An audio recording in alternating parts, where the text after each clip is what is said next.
بالله من الشيطان الرجيم بسم الله الرحمن الرحيم ودانية عليهم ظلالها وذللت قطوفها تذليلا ويطاف عليهم بآنية من فضة وأكواب كانت قوارير من فضة قدروها تقديرا صدق اللہ العظیم۔ معزز سامعین کرام، تلاوت کردہ آیتیں قرآن کریم کے 29ویں پارے سورۃ الدہر کی 14، 15 اور 16 نمبر کی آیتیں ہیں۔ گزشتہ ہفتے اس سورت کی 13 آیتیں مکمل ہو گئی تھیں۔ اللہ رب العزت نے جنت میں نیک لوگوں کو جو انعام و اکرام سے نوازیں گے اور جو نعمتیں ان کو ملیں گی اس کا تذکرہ چل رہا تھا، اور گزشتہ آیات میں بھی اس کا ذکر آیا تھا۔ اسی کے ساتھ ساتھ اللہ رب العزت نے فرمایا تھا کہ نیک لوگ وہ ایسے جام سے پئیں گے، ان کو ایسا جام پلایا جائے گا جس میں کافور کی آمیزش ہوگی، اور جنت میں ایک ایسا چشمہ ہوگا جس سے اللہ کے نیک بندے پئیں گے، اور اس کی نالیاں یعنی اس کو بہا کر جہاں چاہیں گے وہ لے جائیں گے، اپنے محلات تک، اپنی منزلوں اور اپنے ٹھکانوں تک اس چشمے کو بہا کر لے کر جائیں گے۔ پھر اللہ رب العزت نے فرمایا تھا کہ جن کے اندر 4 صفتیں پائی جائیں گی، اللہ رب العزت ان کو ان نعمتوں سے نوازیں گے اور جنت میں انہیں وہ نعمتیں ملیں گی۔ اللہ رب العزت نے فرمایا تھا یوفون بالنذر، جو اپنی نذر اور منتوں کو پورا کرتے ہیں۔ اور اس سلسلے میں گزشتہ ہفتے بات آئی تھی، اس کی تھوڑی سی وضاحت میں آج اور کر دینا چاہتا ہوں کہ نذر اور منت اس عبادت کو کہتے ہیں کہ اللہ رب العزت نے جس کو فرض نہ قرار دیا ہو، نہ لازم قرار دیا ہو، نہ واجب قرار دیا ہو، بندہ اپنی طرف سے اپنے اوپر اس عبادت کو لازم کر لے، اس کو نذر اور منت کہتے ہیں۔ جس عبادت کو اللہ رب العزت نے فرض قرار دیا ہے اس کی منت ماننا صحیح نہیں ہے۔ مثال کے طور پر اگر کوئی شخص یہ کہے کہ اگر میرا فلاں کام ہو گیا تو میں فرض نماز ادا کروں گا، میں عصر کی نماز ادا کروں گا، یا مغرب کی نماز ادا کروں گا، یا وتر کی نماز ادا کروں گا، ایسی منت ماننا صحیح نہیں ہے، اس لیے کہ یہ عبادت تو اللہ رب العزت نے اس کے اوپر پہلے سے فرض کر رکھی ہے۔ لا الہ الا اللہ، اللہ کے سوا کوئی معبود نہیں، اور ہم اللہ کے سوا کسی کو معبود سمجھتے بھی نہیں ہیں، مانتے بھی نہیں ہیں، اور ہم اسی کی عبادت کرتے ہیں، اس کے ساتھ کسی کو شریک نہیں ٹھہراتے۔ تو جب ہم نے کلمہ پڑھ لیا ہے تو جو عبادتیں فرض ہیں وہ تو ہمارے اوپر فرض اور واجب ہو گئیں، لازم ہو گئیں، ان کو ادا کرنا ضروری ہے۔ ایسی عبادت جس کو اللہ نے اپنی طرف سے فرض قرار نہ دیا ہو، لازم قرار نہ دیا ہو، جیسے کوئی شخص یہ منت مان لے کہ اگر میرا فلاں کام ہو گیا، یا کوئی شخص بیمار ہے منت مان لیتا ہے کہ مجھے صحت ہو گئی تو میں 10 رکعت نفل نماز ادا کروں گا، یا نفلی روزے رکھوں گا، یا صدقہ اور خیرات کروں گا، تو یہ نظر ماننے کی وجہ سے اس کے ذمے لازم ہو جاتا ہے کہ وہ صحت ہونے کے بعد اس منت کو پورا کرے۔ ایک منت اور نظر یہ بھی مانی جاتی ہے جس کا تعلق عبادت سے نہیں ہے،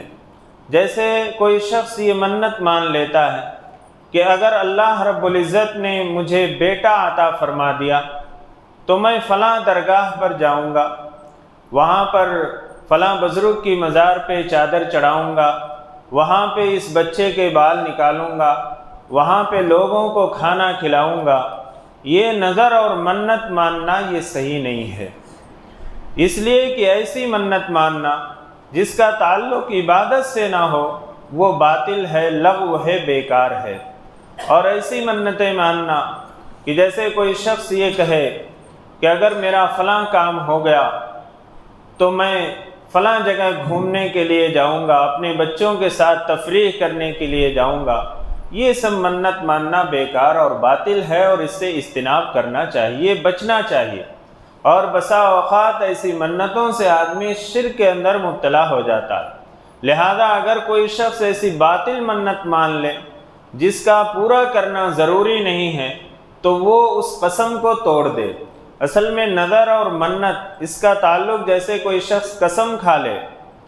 تو اس کو پورا کرنا ضروری ہوتا ہے، تو اگر یہ ایسی منت مانتا ہے جو باطل ہے تو گویا یہ قسم کے قبیل سے ہے، اس منت کو توڑ دے، یعنی اس کو پورا نہ کرے، اور پورا نہ کر کے اس کا کفارہ ادا کرے۔ اور اس کا کفارہ یہی ہے کہ یا تو 10 مسکینوں کو کھانا کھلائے، یا ان کو کپڑا پہنائے، یا غلام کو آزاد کرے۔ اور اگر یہ تینوں چیزیں اس سے نہیں ہو سکتی، ثلاثۃ ایام قرآن میں فرمایا گیا کہ وہ 3 روزے رکھ لے۔ تو ایسی منت ماننا جس کا تعلق عبادت سے ہو، ایسی منت ماننا چاہیے، اور جس کا مقصد اللہ کی رضا ہو، کہ اللہ اس سے راضی ہو جائے۔ اللہ رب العزت نے جو ہمیں صلاحیت دی ہے، جو ہمیں اختیار دیا ہے، ہمیں اس صلاحیت اور اس اختیار کو ایسے کاموں میں صرف اور استعمال کرنا چاہیے جو اللہ کی رضا کے لیے ہو۔ اگر ہم اس صلاحیت کو، اس اختیار کو ایسے کاموں میں اور اسے دین اور عبادت سمجھ کر ایسے کاموں میں اس کو لگاتے ہیں اور صرف کرتے ہیں جو اللہ کی ناراضگی کا سبب بنے، اس سے ہمیں اجتناب کرنا چاہیے، بچنا چاہیے۔ تو منت اور نظر مانا یہ شریعت سے ثابت ہے، اور جیسا کہ تفصیلی واقعہ بھی آیا تھا کہ حضرت فاطمہ رضی اللہ عنہا اور حضرت علی رضی اللہ عنہ نے منت مانی تھی کہ جب حسن اور حسین بیمار ہو گئے تھے تو جب منت مانی تھی کہ جب یہ ٹھیک ہو جائیں گے، صحت یاب ہو جائیں گے تو ہم 3 دن کے روزے رکھیں گے۔ اس کا واقعہ، تفصیلی واقعہ گزشتہ اتوار کو آپ حضرات کے سامنے آ چکا ہے۔ تو اس سلسلے میں میں وضاحت یہ کر دینا چاہ رہا تھا کہ نظر ایسی عبادت کی مانی جائے جو اللہ کی رضا کے لیے ہو اور اللہ کو راضی کرنے کے لیے ہو، اور ایسی باطل منتیں ماننا اور ایسے باطل جو ہے نظر ماننا یہ شریعت کے اندر ناپسندیدہ ہے، اور بسا اوقات آدمی کو کفر اور شرک کی طرف بھی لے جا سکتا ہے، اس لیے اس سے بچنا چاہیے، اجتناب کرنا چاہیے۔ اب جو آیتیں تلاوت کی گئی ہیں اس میں پہلی آیت وَدَانِيَةً عَلَيْهِمْ ظِلَالُهَا وَذُلِّلَتْ قُطُوفُهَا تَذْلِيلًا۔ اللہ رب العزت جنتیوں کا ذکر فرماتے ہوئے فرماتے ہیں متقین فیہا علی الارائک، کہ وہ جنت کے بالا خانوں میں اونچی نشستوں پر تکیہ لگائے ہوئے بیٹھے ہوں گے۔ تکیہ لگائے، گاؤ تکیہ، گول تکیہ ہوتی ہے، یعنی یہ مثال دی جاتی ہے، ایک تشبیہ کے لیے بتلائی جاتی ہے، ورنہ اس تکیے کی حقیقت کیا ہوگی اللہ رب العزت ہی اسے بہتر جانتے ہیں۔ لا يرون فیہا شمسا ولا زمہریرا، اللہ تعالیٰ فرماتے ہیں کہ وہاں یعنی جنت میں نہ انہیں سورج کی تپش معلوم ہوگی، دیکھیں گے، ولا زمہریرا، اور نہ ایسی ٹھنڈک اور ایسا جاڑا جو کڑاکے کا جاڑا ہوتا ہے جس میں آدمی برف بن جاتا ہے، کہتے ہیں سردی کی وجہ سے برف بن گیا، ایسی سردی بھی نہیں ہوگی، یعنی ایسا معتدل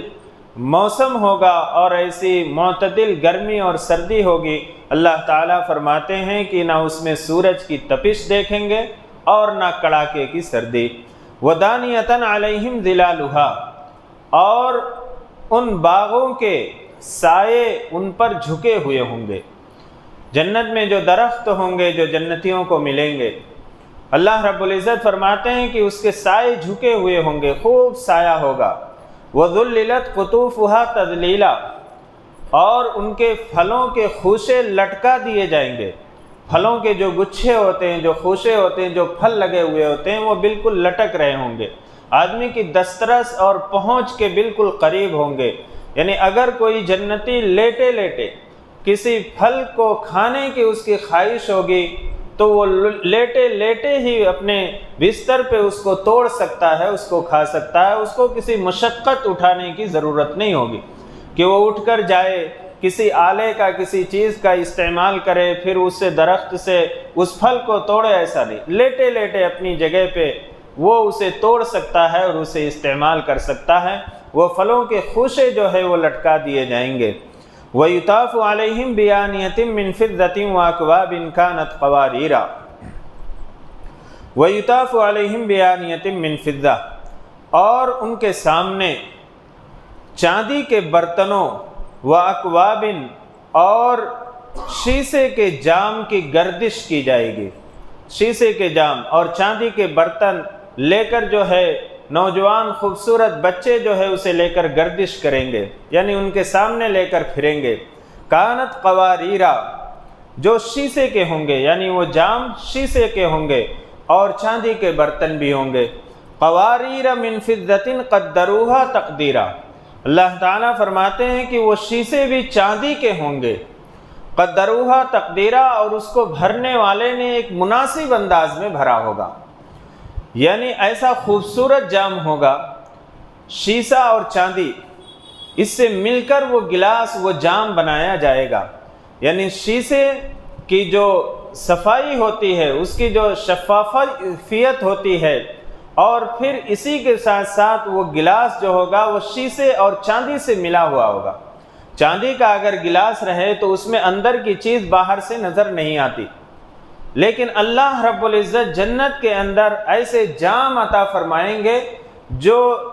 چاندی سے بنے ہوئے ہوں گے اور وہ شیشے بھی ہوں گے، یعنی اندر کی چیز باہر سے نظر بھی آئے گی۔ قدروہا تقدیرا، اللہ تعالیٰ فرماتے ہیں اس کو بھرنے والے نے، اس جام کو بھرنے والے نے بڑے مناسب انداز میں بھرا ہوگا، یعنی جام اگر زیادہ بھر دیا جائے تو اٹھانے میں دقت ہوتی، اور اگر کم بھرا جائے تو بار بار لینے کی ضرورت پڑتی، لیکن بھرنے والے نے بڑے مناسب انداز میں بھرا ہوگا جو پینے والے کو سیراب کر دے گا اور اس کے لیے کافی ہوگا۔ وَيُسْقَوْنَ فِيهَا كَاسًا كَانَ مِزَاجُهَا زَنْجَبِيلًا، اور ان کو ایسے جام پلائے جائیں گے جن میں سونٹھ کی آمیزش ہوگی، سونٹھ ملی ہوئی ہوگی۔ اس سے پہلے جو بات آئی تھی اس میں اللہ تعالیٰ نے فرمایا تھا کہ ایسے جام پلائے جائیں گے جن میں کافور کی آمیزش ہوگی، اور یہاں اللہ تعالیٰ فرماتے ہیں کہ اس میں سونٹھ کی آمیزش ہوگی۔ اللہ رب العزت ایسا جام پلائیں گے۔ عَيْنًا فِيهَا تُسَمَّى سَلْسَبِيلًا، یہ بھی جنت میں ایک چشمہ ہوگا جس کا نام سلسبیل ہوگا، یعنی جنت میں جو چشمہ ہوگا۔ اس سے پہلے بھی بات آئی تھی، اللہ تعالیٰ نے فرمایا تھا کہ عَيْنًا يَشْرَبُ فِيهَا عِبَادُ اللَّهِ يُفَجِّرُونَهَا تَفْجِيرًا، کہ جنت میں ایک ایسا چشمہ ہوگا جس سے اللہ کے نیک بندے پئیں گے یا ان کو پلایا جائے گا۔ ایسے ہی ایک چشمہ ہوگا جس کا نام سلسبیل ہوگا۔ یہ اللہ رب العزت نے ہم جیسے انسانوں کو سمجھانے کے لیے یہ باتیں فرمائی ہیں، ورنہ ہم اس کو دنیا کے کافور یا دنیا کے جو ہے سونٹ سے اس کو ہم موازنہ نہ کریں۔ حضرت ابن عباس رضی اللہ عنہما فرماتے ہیں کہ اللہ رب العزت نے انسانوں کو سمجھانے کے لیے کہ دنیا میں جو چیزیں استعمال ہوتی ہیں اس سے تشبیہ دے کر، تاکہ انسان کے سمجھ میں اور اس کے عقل میں بات بیٹھ جائے، ورنہ اس کی حقیقت کیا ہوگی۔ بعض لوگ یہ سن کر یہ کہتے ہیں کہ بھئی کافور تو دنیا میں بھی ملتا ہے، سونٹ دنیا میں ملتی ہے، لیکن اللہ رب العزت نے ایک تشبیہ دی ہے، صرف نام کے اندر مماثلت ہے، اس کی حقیقت کیا ہے یہ اللہ رب العزت ہی جانتے ہیں۔ اس کی حقیقت کیا ہے اور اس میں لطف کتنا ہے، اس میں مزہ کتنا آئے گا، یہ اللہ رب العزت کو معلوم ہے۔ تو وہ جو چشمہ ہوگا جنت کے اندر اس کا نام سلسبیل ہوگا۔ یہ سلسبیل کی حقیقت کیا ہے یہ بھی اللہ تعالیٰ کو معلوم ہے، بس اللہ رب العزت اپنے نیک بندوں کو پلائیں گے جو جنت کے اندر جائیں گے۔ اللہ رب العزت ہم سب کو بھی اپنے فضل و کرم سے سلسبیل سے ہم سب کو بھی پلا دیں، اور ہمیں بھی اس کا مستحق اور حقدار بنا دیں کہ ہم بھی جناب محمد رسول اللہ صلی اللہ علیہ وسلم کے دست مبارک سے جام کوثر جو ہے نوش فرمائیں۔ وَيَطُوفُ عَلَيْهِمْ وِلْدَانٌ مُخَلَّدُونَ، اللہ تعالیٰ فرماتے ہیں کہ ان کے سامنے آس پاس آتے جاتے ایسے نوجوان لڑکے ہوں گے، مخلدون، جو ہمیشہ نوجوان ہی رہیں گے، یعنی ان کے جو خدمت گار ہوں گے، خدمت گزار ہوں گے جنتیوں کے، وہ نوجوان لڑکے ہوں گے اور ہمیشہ نوجوان رہیں گے، ان کو بڑھاپا نہیں آئے گا، کیونکہ نوجوانوں سے خدمت لینے میں ذرا آسانی ہوتی ہے اور خدمت بھی صحیح طریقے سے کرتے ہیں۔ اگر کسی عمر رسیدہ آدمی کو اللہ رب العزت خدمت کے لیے لگا دیتے تو ظاہر سی بات ہے تکلف ہوتا، کیونکہ جنت کے اندر جو لوگ رہیں گے وہ جوانی کی عمر کو رہیں گے، جس کو دنیا کی عمر سے تشبیہ دیتے ہوئے فرمایا گیا کہ زیادہ سے زیادہ 30 سال کی عمر کے رہیں گے۔ اب اگر عمر رسیدہ آدمی کو اللہ رب العزت لگا دیتے خدمت لینے کے لیے تو شرم آتی کہ جو ہے عمر رسیدہ آدمی سے ایک نوجوان آدمی خدمت لے رہا اور اس خدمت کا مزہ نہیں آتا۔ اس لیے اللہ رب العزت فرماتے ہیں کہ ان کے ارد گرد آس پاس آتے جاتے چکر لگاتے رہے ہوں گے وہ نوجوان لڑکے ہوں گے مخلدون، جو ہمیشہ نوجوان ہی رہیں گے۔ اذا رأیتہم حسبتہم لؤلؤا منثورا، اللہ تعالیٰ فرماتے ہیں کہ جب تم ان کو دیکھو گے ان نوجوان لڑکوں کو، حسبتہم، تو تم یہ محسوس کرو گے لؤلؤا منثورا کہ یہ بکھرے ہوئے موتی ہیں۔ موتی ویسے بھی خوبصورت ہوتا ہے، لیکن موتی اگر اکٹھا رہے کسی ایک جگہ جمع دیا جائے تو اتنا خوبصورت نظر نہیں آتا جتنا بکھرا ہوا رہے، ادھر ادھر بکھرا رہے، پھیلا ہوا رہے۔ تو اللہ رب العزت اسے تشبیہ دے رہے ہیں کہ تم یہ سمجھو گے کہ یہ موتی ہیں، دیکھو گے کہ تم موتی ہیں، اور تم یہ گمان کرو گے کہ یہ تو بکھرے ہوئے موتی ہیں۔ وَإِذَا رَأَيْتَ ثَمَّ رَأَيْتَ نَعِيمًا وَمُلْكًا كَبِيرًا، اللہ تعالیٰ فرماتے ہیں اور جدھر بھی نظر پڑے گی تو تم بڑی نعمتیں اور ایک بڑی سلطنت دیکھو گے، یعنی ایک ادنا جنتی، ادنا سے ادنا جنتی، اللہ رب العزت اسے اتنی نعمتیں عطا فرمائیں گے، اتنی نعمتیں عطا فرمائیں گے کہ وہ نعمتوں کا انبار دیکھے گا اور یہ دیکھے گا کہ اسے ایک بڑی سلطنت اور حکومت ملی ہوئی ہے۔ اللہ رب العزت اسے ایسی نعمتیں عطا فرمائیں گے جو ادنا درجے کا جنتی ہوگا، اور جو اعلیٰ درجے کا جنتی ہوگا اللہ رب العزت اسے کتنی نعمتیں عطا فرمائیں گے، ہمارے تصور اور خیال میں بھی وہ بات نہیں آ سکتی۔ تو اللہ تعالیٰ فرماتے ہیں جدھر بھی نظر دوڑائیں گے تو تم دیکھو گے کہ بڑی نعمتیں اور بڑی سلطنت، ایسی بڑی سلطنت اور بڑی بڑی نعمتیں اور حوریں اور بہت ساری نعمتیں ملی ہوئی ہوں گی۔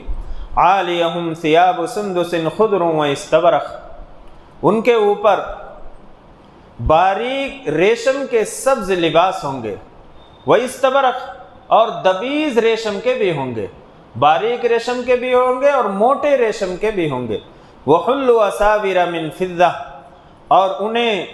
چاندی کے کنگنوں سے آراستہ کیا جائے گا۔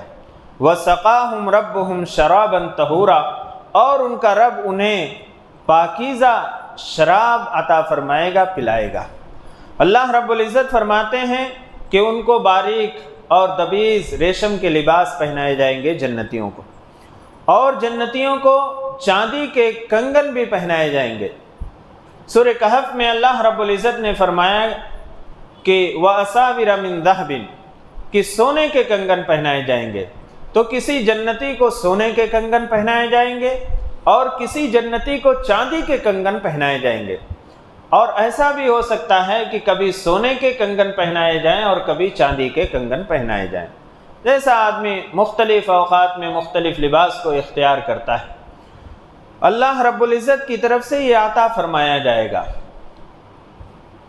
دنیا کے اندر سونے یا چاندی کا کنگن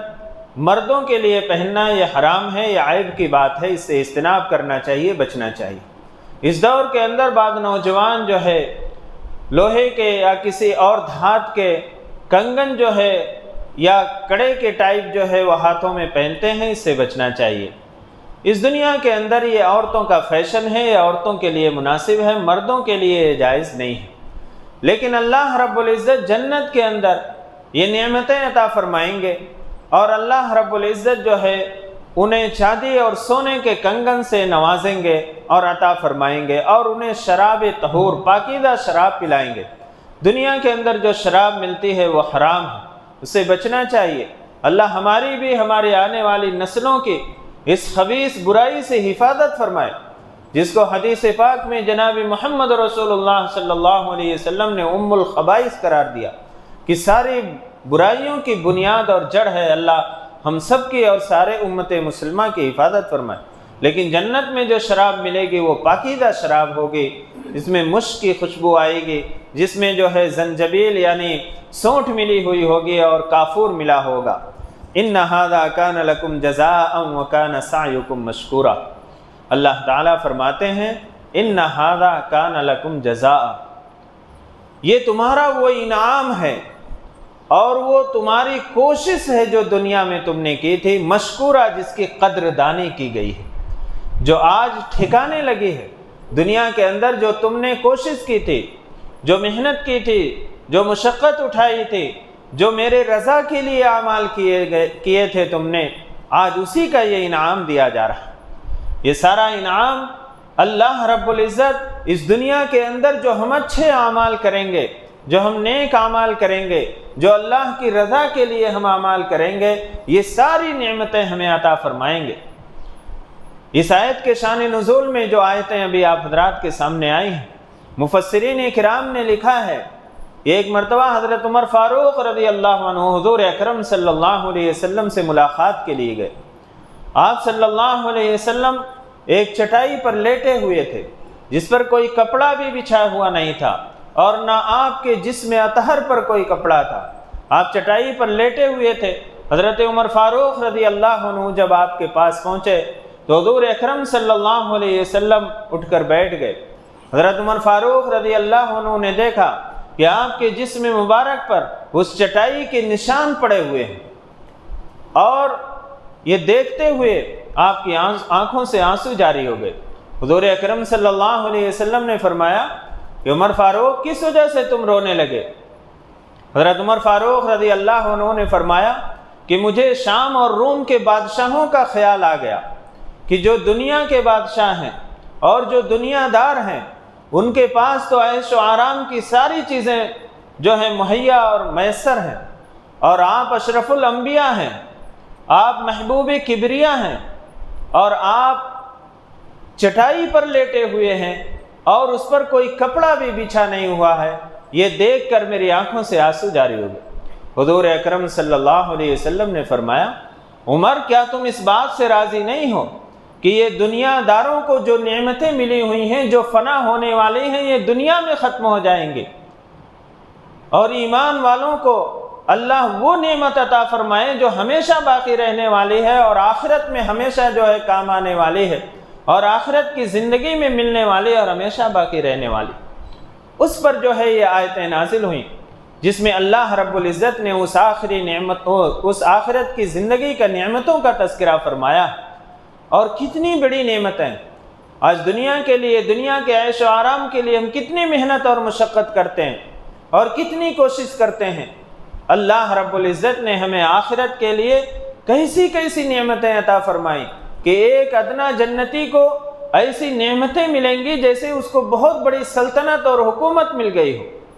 آج معمولی سے عہدے کے لیے آدمی کتنی کوشش کرتا ہے، کیا کیا طریقے اور کیا کیا غلط راستے بھی اختیار کر لیتا ہے، لیکن اللہ رب العزت نے دنیا کی تھوڑی سی مشقت اور اللہ رب العزت کے احکام پر عمل کر کے حلال کو حلال سمجھ کر، حرام کو حرام سمجھ کر زندگی گزار لیا۔ اللہ رب العزت کیسی نعمتیں عطا فرمائیں گے۔ آگے اللہ تعالیٰ فرماتے ہیں اِنَّا نَحْنُ نَزَّلْنَا عَلَيْكَ الْقُرْآنَ تَنزِيلًا، یقیناً ہم نے ہی قرآن کو نازل کیا ہے آپ پر تھوڑا تھوڑا کر کے، بتدریج، تاکہ یاد کرنے میں بھی آسانی ہو اور لوگوں تک پہنچانے میں بھی آسانی ہو۔ فَاصْبِرْ لِحُكْمِ رَبِّكَ وَلَا تُطِعْ مِنْهُمْ آثِمًا أَوْ كَفُورًا۔ تو اے پیغمبر صلی اللہ علیہ وسلم، آپ اپنے پروردگار کے حکم پر قائم رہیے، جمے رہیے، وَلَا تُطِعْ مِنْهُمْ، اور ان میں سے کسی کی پیروی نہ کیجیے، آثِمًا أَوْ كَفُورًا، جو گنہگار ہیں اور ناشکرے ہیں، جو کافر ہیں۔ اس آیت کے شان نزول مفسرین کرام نے لکھا ہے کہ عتبہ ابن ربیعہ اور ولید ابن مغیرہ یہ دونوں حضور اکرم صلی اللہ علیہ وسلم کی خدمت میں حاضر ہوئے، اور عتبہ ابن ربیعہ نے کہا کہ اے محمد صلی اللہ علیہ وسلم، اگر آپ یہ چاہتے ہیں کہ آپ عرب کی سب سے حسین و جمیل اور خوبصورت لڑکی سے نکاح کرنا چاہتے ہیں تو یقیناً میری بیٹی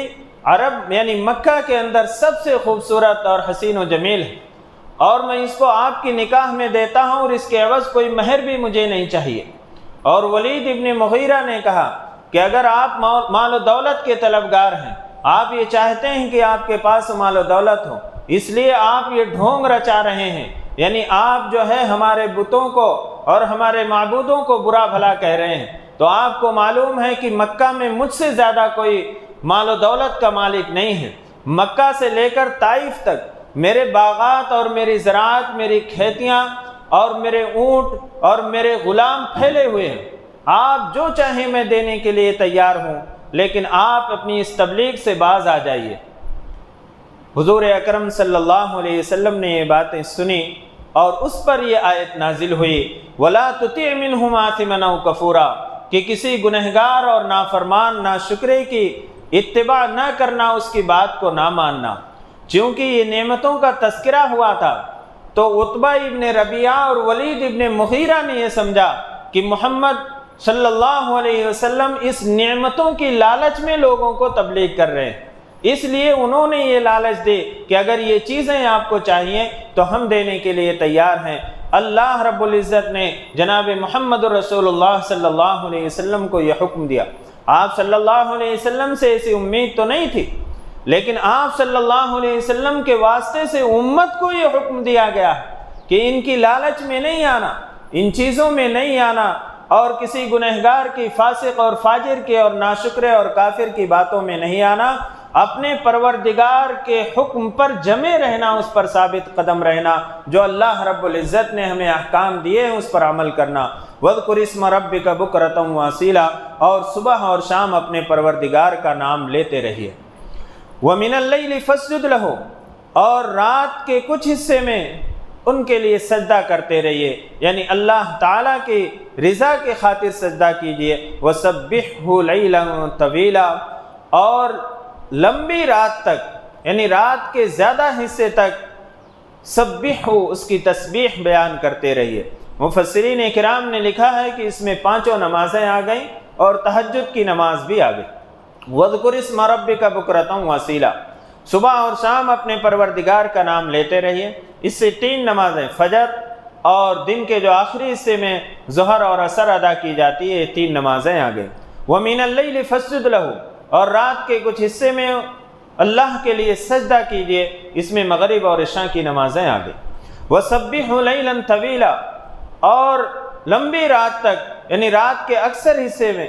لیلاً سبحو، اس کی تسبیح بیان کیجیے۔ اس سے تہجد کی نماز آ گئی، جو حضور اکرم صلی اللہ علیہ وسلم پر فرض کی گئی تھی، امت پر تو یہ فرض نہیں ہے لیکن بڑی فضیلت والی نماز ہے۔ إِنَّ هَؤُلَاءِ يُحِبُّونَ الْعَاجِلَةَ وَيَذَرُونَ وَرَاءَهُمْ يَوْمًا ثَقِيلًا، یقیناً یہ لوگ دنیا کی چاہت رکھتے ہیں، عاجلہ جو چیز جلدی ملنے والی ہے اسے چاہتے ہیں، وَيَذَرُونَ وَرَاءَهُمْ يَوْمًا ثَقِيلًا، اور اپنے پیچھے ایک بھاری دن جو آنے والا ہے اسے نظر انداز کر بیٹھیں۔ یعنی دنیا میں انسان کیا چاہتا کہ بس اس کا فائدہ جتنے جلدی ہو سکے ملے، آخرت کا دیکھا جائے گا۔ آج اللہ معاف فرمائے، ہماری سب کی حالت، آج ہم عبادت بھی کرتے ہیں تو ہمارا مقصد دنیا ہی ہوتا ہے، اللہ کی رضا نہیں ہوتی۔ ہم نماز پڑھتے ہیں تو دنیا کی زندگی اچھی ہو جائے گی، اس میں برکت ہو جائے گی، روزے رکھتے ہیں، قرآن پڑھتے ہیں، صدقہ خیرات کرتے ہیں، عمرہ کرتے ہیں تو یہ نیت رہتی ہے کہ عمرہ کرنے سے مال میں اضافہ ہوتا، یعنی اللہ معاف فرمائے ہم کو، ہم دنیا ہی کی محبت اور دنیا ہی کی چاہت ہمارے دلوں کے اندر بھری ہوئی۔ بس ہم جو عمل کریں ہماری نیت یہ ہونی چاہیے کہ ہم اللہ کی رضا کے لیے کر رہے ہیں، اللہ اس سے راضی ہو جائے۔ ہم دنیا کا فائدہ چاہتے ہیں، اصل چیز یہ ہے کہ آخرت جو اصل زندگی ہے اس کا فائدہ مقصود ہو اور اللہ کی رضا مقصود ہو۔ نحن خلقناہم وشددنا اسرہم، ہم نے ان کو پیدا کیا، وشددنا اسرہم، اور ان کے جوڑوں کو مضبوط کیا، ان کے جوڑ اور بند مضبوط کیے۔ اللہ تعالیٰ فرماتے ہیں کہ ہم نے ہی پیدا کیا انسان، ہمارے جو جوڑ ہیں، جسم کے جو اعضاء ہیں اور وہ ایک دوسرے سے جو جڑے ہوئے ہیں، اللہ رب العزت کی کیسی کاریگری ہے اور اللہ رب العزت نے کیسے اس کو جوڑا۔ دنیا میں اگر کوئی چیز جوڑی جاتی ہے کسی دھات کے ذریعے سے یا کسی اسکرو یا نٹ اور بولٹ کے ذریعے سے، چند سالوں کے بعد اس کو تبدیل کرنا پڑتا، اس کی سروس کرنی پڑتی ہے، اس کے اندر جو ہے کمی آ جاتی ہے، لیکن اللہ رب العزت نے رگوں کے ذریعے سے، پٹھوں کے ذریعے سے، گوشت کے ذریعے سے، کھال کے ذریعے سے ہمارے جسم کے اعضاء کو کیسے جوڑا ہے۔ اللہ تعالیٰ فرماتے ہیں وَإِذَا شِئْنَا بَدَّلْنَا أَمْثَالَهُمْ تَبْدِيلًا، اور جب ہم چاہیں گے انہی جیسے لوگ دوسروں کو لے آئیں گے، یعنی اللہ رب العزت جب چاہیں گے دوسری مخلوق کو پیدا کر دیں گے۔ اللہ رب العزت محتاج نہیں ہے،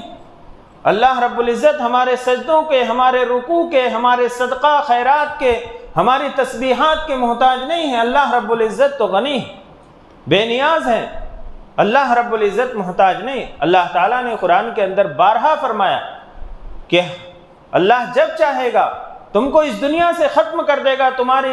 جگہ پہ ایسی مخلوق کو لے آئے گا جو اللہ کی اطاعت و فرما برداری کرنے والی۔ تو اللہ تعالیٰ فرماتے ہیں اور جب چاہیں گے ہم انہی جیسے لوگوں سے بدل کر دوسروں کو لے آئیں گے۔ ان هذه تذکرہ، یقیناً یہ نصیحت کی باتیں ہیں۔ فمن شاء اتخذ الی ربہ سبیلا، تو جو چاہے اپنے پروردگار کی طرف جانے کا راستہ اختیار کر لے۔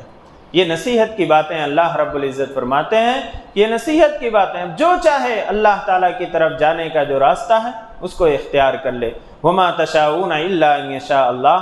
اور تم لوگ چاہو گے نہیں جب تک اللہ نہ چاہے۔ اللہ رب العزت نے اختیار دیا ہے، اللہ رب العزت نے اختیار دیا ہے، آپ اپنے اختیار کو استعمال کریے اور معاملہ اللہ کے پر چھوڑ دیجئے کہ ہوگا تو وہی جو اللہ چاہے گا، لیکن جتنا اختیار ہے اس اختیار کو استعمال کرنا چاہیے، آدمی کو کوشش کرنا چاہیے، لیکن ہوتا تو وہی ہے جو اللہ رب العزت نے فیصلہ فرما دیا ہے۔ ان اللہ کان علیما حکیما، یقیناً اللہ تعالیٰ علم کا بھی مالک ہے، حکمت کا بھی مالک ہے۔ یدخل من یشاء فی رحمتہ والظالمین اعد لهم عذابا علیما، وہ جسے چاہتا ہے اپنی رحمت میں داخل کر لیتا، جس کے اندر تڑپ ہوتی ہے، جستجو ہوتی ہے، جو کوشش کرتا ہے اور اپنے عقل و فہم کا صحیح استعمال کرتا ہے، یقیناً اللہ رب العزت اسے اپنی رحمت میں داخل کر لیتا ہے۔ والظالمین، اور ظالم لوگ، ان کے لیے تو اللہ نے دردناک عذاب تیار کر رکھا ہے۔ اللہ رب العزت ہم سب کی اس سے حفاظت فرمائے اور اللہ تعالی ہمیں اپنی رحمت میں داخل فرما لے۔ اس آیت پر یہ سورہ مکمل ہو گئی۔ اللہ رب العزت سے دعا ہے کہ جو باتیں کہی گئی ہیں اللہ ہم سب کو اس پر عمل کی توفیق عطا فرمائے۔ الحمدللہ رب العالمین والصلاة والسلام علی سید الانبیاء والمرسلین محمد وعلی آلہ واصحابہ اجمعین۔ اللہ لا الہ الا هو الحی القیوم، لا الہ الا انت سبحانک انا کنا من الظالمین، لا الہ الا هو الحلیم الکریم۔ ربنا ظلمنا انفسنا وان لم تغفر لنا وترحمنا لنکونن من الخاسرین۔ یا حی یا قیوم یا ودود یا ذو العرش المجید یا فعال لما یرید، یا ارحم الراحمین ہماری خطاؤں کو معاف فرما دیجیے۔ یا اللہ ہم گنہگار، خطاوار، قصوروار بندے ہیں، یا ارحم الراحمین آپ بڑی بڑی خطاؤں کو معاف فرمانے والے ہیں، حتیٰ کہ کفر اور شرک کو بھی توبہ کرنے سے معاف فرما دیتے ہیں۔ یا ارحم الراحمین ہم سب کی خطاؤں کو، لغزشوں کو درگزر فرما دیجیے۔ یا ارحم الراحمین جو بیمار ہیں انہیں شفائے کاملہ عاجلہ دائمہ مستمرہ عطا فرمائیے، جو پریشان حال ہیں ان کی پریشانیوں کو دور فرما دیجیے، جو ضرورت مند ہیں ان کی جائز ضرورتوں کی تکمیل فرما دیجیے۔ یا ارحم الراحمین غوث بھائی جو بیمار ہیں ان کے لیے دعا کی درخواست کی گئی ہے، یا ارحم الراحمین انہیں شفائے کاملہ عاجلہ دائمہ مستمرہ عطا فرمائیے، ان کے علاج میں کامیابی عطا فرمائیے۔ یا ارحم الراحمین ان کی بیماری کو صحت سے متبدل فرما دیجیے۔ یا ارحم الراحمین حضور اکرم صلی اللہ علیہ وسلم نے جن جن خیر کا سوال کیا ہم سب کو اس میں حصہ عطا فرمائیے، اور جن جن شر سے پناہ مانگی ہم سب کی اس سے حفاظت فرما لیجیے۔ یا ارحم الراحمین جب تک زندگی عطا فرمائیے ایمان اور عمل صالح پر قائم اور دائم رکھیے، اور آپ کی رضا والے اعمال کرنے کی توفیق عطا فرمائیے، اور جب اس دنیا سے جانے کا وقت آئے یا ارحم الراحمین ہم سب کا خاتمہ اکمل ایمان پر نصیب فرمائیے۔ یا ارحم الراحمین ہمارے عزیز و اقارب، ہمارے رشتہ دار جو اس دنیا سے رخصت ہو گئے، یا ارحم الراحمین ان سبوں کی مغفرت فرما دیجیے۔ امت مسلمہ کے تمام مرحومین کی مغفرت فرما دیجیے۔ یا ارحم الراحمین حضور اکرم صلی اللہ علیہ وسلم کے صدقہ طفیل ہماری دعاؤں کو قبول و منظور فرما لیجیے۔ ربنا تقبل منا انک انت السمیع العلیم وتب علینا انک انت التواب الرحیم برحمتک یا ارحم الراحمین۔ 25 تاریخ کو میں گاؤں کو جا رہا ہوں، 2 ہفتے تفسیر نہیں ہوگی، اس کے بعد انشاءاللہ